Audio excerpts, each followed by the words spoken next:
इंदिरा गांधी के ऐसे 12 पाप जिसे देखकर आपका नेहरू गांधी खानदान से विश्वास उठ जाएगा। गूंगी गुड़िया से आयरन लेडी बनने की ये कहानी बहुत खौफनाक है। इस महिला ने भारत का जितना नुकसान किया उतना किसी ने नहीं किया। आज आपके सामने हम एक एक कर इंदिरा गांधी के गुनाहों से पर्दा हटाने जा रहे हैं। सन 1966 में तत्कालीन प्रधानमंत्री लाल बहादुर शास्त्री की रूस के ताशकंद में रहस्यमय तरीके से मौत हो गई, लेकिन जांच नहीं की गई। इस संदिग्ध मौत से सबसे ज्यादा किसे फायदा हुआ? केवल और केवल इंदिरा गांधी को, जो प्रधानमंत्री बन गई। ये दुनिया का ऐसा पहला केस है जिसमें किसी सॉवरेन कंट्री के हेड की विदेश में संदिग्ध मौत हो गई और उसकी जांच तक नहीं कराई गई। 7 नवंबर 1966 को करपात्री महाराज के नेतृत्व में हजारों गौ रक्षकों ने गौ हत्या पर पाबंदी लगाने की मांग को लेकर दिल्ली कूच किया, लेकिन इंदिरा सरकार ने संसद के बाहर शांतिपूर्ण प्रदर्शन कर रहे गौ रक्षकों पर गोलियां चलवा दी। इस नरसंहार में सरकारी रिपोर्ट के अनुसार 250 सन्यासी मारे गए और अनौपचारिक आंकड़े कहते हैं कि 5000 संतों ने अपना जीवन खो दिया। हिंदुओं के स्वाभिमान को कुचलने का ये सबसे बड़ा कुत्सित प्रयास था। 1969 में मोरारजी देसाई के नेतृत्व में कांग्रेस के दिग्गज नेताओं ने इंदिरा गांधी के तानाशाह रवैये से तंग आकर पार्टी छोड़ने का फैसला किया, जिससे इंदिरा सरकार अल्पमत में आ गई और उनके पास 220 सांसद ही बच गए। लेकिन बहुमत पाने के लिए यहाँ भी इंदिरा ने क्रूर खेल खेला। उन्होंने कम्युनिस्ट पार्टी के साथ गठबंधन कर लिया, लेकिन इस गठबंधन के एवज में देश के सभी प्रमुख शिक्षण संस्थानों पर कम्युनिस्टों का कब्जा हो गया। इस सौदे के मुताबिक कम्युनिस्ट को जेएनयू पर पूर्ण नियंत्रण दे दिया गया। कम्युनिस्ट के साथ गठबंधन के बाद इंदिरा ने वाम नीतियों को अपना लिया। बीमा, कोयला और तेल उद्योग का राष्ट्रीयकरण किया। सभी सरकारी नौकरियों पर कम्युनिस्टों का अधिकार हो गया। इंदिरा के इस फैसले ने देश को सबसे ज्यादा नुकसान पहुंचाया।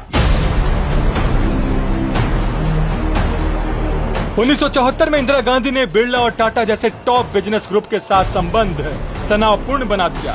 वो इसी साल the foreign exchange regulatory act लेकर आई, जिसकी वजह से विदेशी शेयर 40% से अधिक नहीं हो सकता था। इस बिल के कारण कई मल्टीनेशनल कंपनियां जैसे शेल, IBM, कोका कोला ने बाहर निकलने का फैसला किया। कम्युनिस्ट के साथ गठबंधन होने के बाद बंगाल में नक्सल गतिविधियों में इजाफा होने लगा। इंदिरा गांधी ने उग्रवाद को उचित ठहराते हुए कहा कि ये युवा बुद्धिजीवी हैं, जो नौकरियों की कमी के कारण हिंसक हो रहे हैं। ये ठीक वैसा ही है जैसा आज राहुल गांधी कन्हैया के साथ और प्रियंका गांधी रावण के साथ कर रहे हैं। कम्युनिस्ट ने 70 के दशक में अमेरिका के ब्लैक पैंथर आंदोलन के आधार पर दलित पैंथर आंदोलन शुरू किया। उन्होंने दलितों को हिंदुओं के खिलाफ कट्टरपंथी बनाने का काम किया। businessworld.in में छपे एक लेख में बताया गया है कि कैसे इंदिरा गांधी की आर्थिक नीतियों ने भारत को भारी नुकसान पहुंचाया। इंदिरा ने राष्ट्र भर में अपनी छवि निर्माण के लिए लेफ्ट इकोसिस्टम पर भरोसा किया। 1969 से 1976 तक उनका कार्यकाल भारत की अर्थव्यवस्था के लिए सबसे खराब था। 1971 से गरीबी बढ़ती चली गई।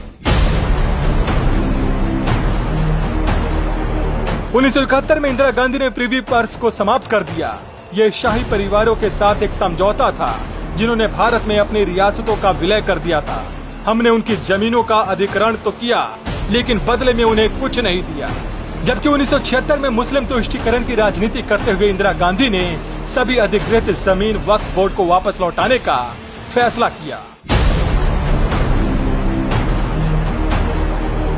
1971 के युद्ध में जीत के लिए इंदिरा गांधी को आयरन लेडी कहा जाता है, लेकिन वास्तव में इस जीत के असली नायक भारतीय सेना के तत्कालीन अध्यक्ष सैम मानेकशॉ थे, जिन्होंने अप्रैल 1971 में युद्ध से इनकार करते हुए कहा था कि सेना को तैयार होने के लिए समय की आवश्यकता है, और दिसंबर 1971 में उन्होंने जीत का वादा किया था।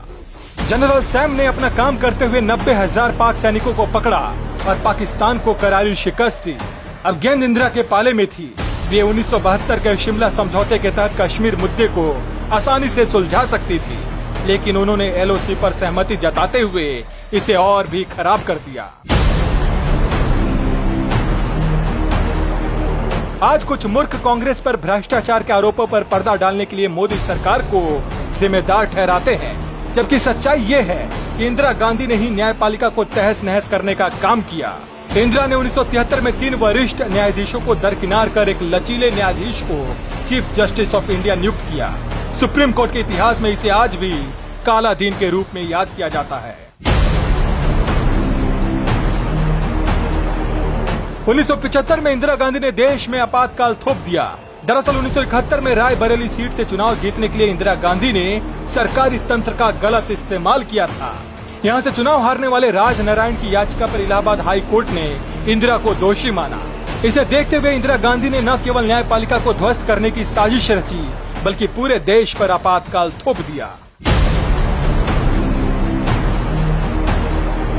1967 में सुप्रीम कोर्ट की संवैधानिक पीठ ने अलीगढ़ मुस्लिम विश्वविद्यालय को अल्पसंख्यक दर्जा देने से इनकार कर दिया, लेकिन इंदिरा गांधी ने 1981 में मुस्लिम तुष्टीकरण करते हुए संवैधानिक संशोधन द्वारा अल्पसंख्यक का दर्जा बहाल कर दिया। ये वही इंदिरा गांधी थी जिन्होंने 1966 में हिंदुओं की एक साधारण मांग को लेकर हजारों साधुओं की हत्या कर दी थी।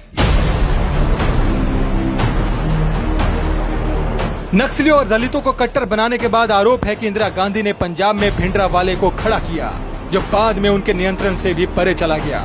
अकाली दल की बढ़ती लोकप्रियता का मुकाबला करने के लिए तत्कालीन गृह मंत्री जैल सिंह ने भिंडरावाले को ताकत दिया। बाद में पंजाब में हालात बेकाबू हो गए। अलग देश की मांग ने जोर पकड़ लिया। तानाशाह इंदिरा कभी कूटनीति में सफल नहीं हुई, इसीलिए उन्होंने ऑपरेशन ब्लू स्टार का आदेश दिया, जो बाद में उनकी हत्या का कारण भी बना। अगर आप राजनीतिक जीवन में इंदिरा गांधी द्वारा लिए फैसलों को गहराई से देखेंगे तो उनमें से अधिकांश फैसले तानाशाही से भरे कठोर और हिंदू विरोधी रहे हैं। ऐसे में ये बात कहने में कोई संकोच नहीं कि आज हम सभी इंदिरा गांधी के पापों की कीमत चुका रहे हैं।